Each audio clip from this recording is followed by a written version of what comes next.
My name is Ashlee Brown. Today I'm in the streets of New York City to talk to parents and guardians about questions that they'd want answered by a child therapist. So I started off by heading towards Bryant Park because I know families frequent that area a lot, especially during the holiday season. My classmate Judith came along to help me. So as I said, my name is Ashlee. Can I have your first name and initial? Carol M. If you could ask a therapist about mental health in pertaining to a child, what would you ask?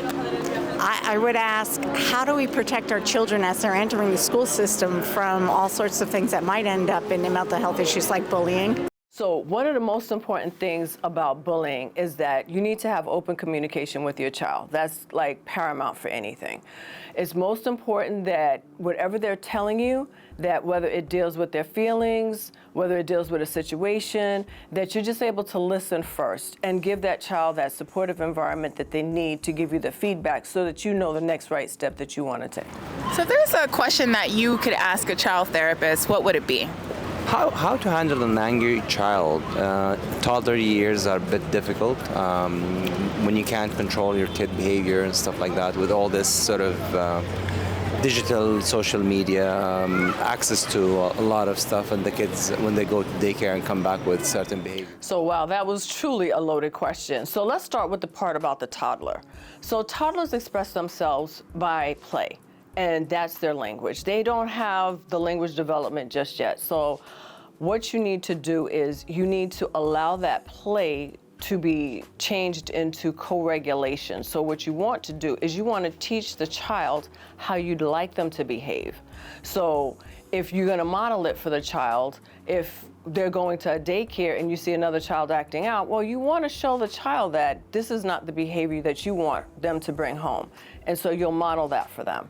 So in terms of the digital age, yeah, we're in the digital age, but what you need to do is you need to take the time to monitor the social media. Oh, I would truly love, more ideas on how to maybe get parents to be a little bit more on board now that I'm working one-to-one with children. So it's a little bit more different from being in the classroom, I would say. So the question would be how do we, get parents on board? Although they may see that their child has these differences, they might bring it up to you, but then when you do start making, doing your little research, then it's oh no, my child doesn't have this. So it's how do we truly get them on board? So that had so many different layers, but first and foremost, if you want to engage with a parent, you have to, you catch more bees with honey. So that simply means that a parent does not want to hear about all the things that their child is doing wrong.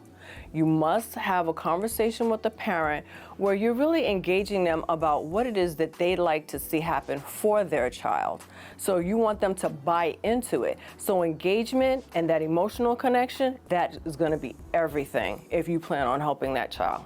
So, question again, if you could ask a therapist about mental health, what would you ask?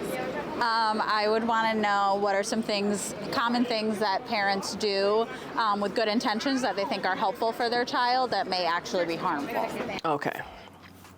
I actually love this question because part of the things that parents do that they think is within good intentions when it really is not is the lying.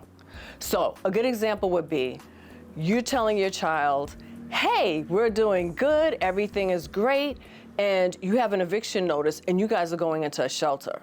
So that creates a traumatic experience for a child when they have no idea of this transition and what that's going to be like, and that transition from the shelter into the school system.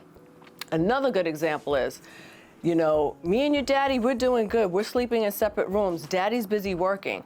Daddy's not busy working. Daddy has residence in another location, and you guys are getting a divorce. So the lying, that's not healthy. Another good example is muting a child's emotions. The child is telling you that they're not happy about a particular situation. They could have just had a birthday party, and you think the child should be happy about it. But there's some aspects of it that's creating sadness for the child. You muting a child's emotions and not letting them be free to be who they need to be is problematic. So when you're thinking about those things, don't do it.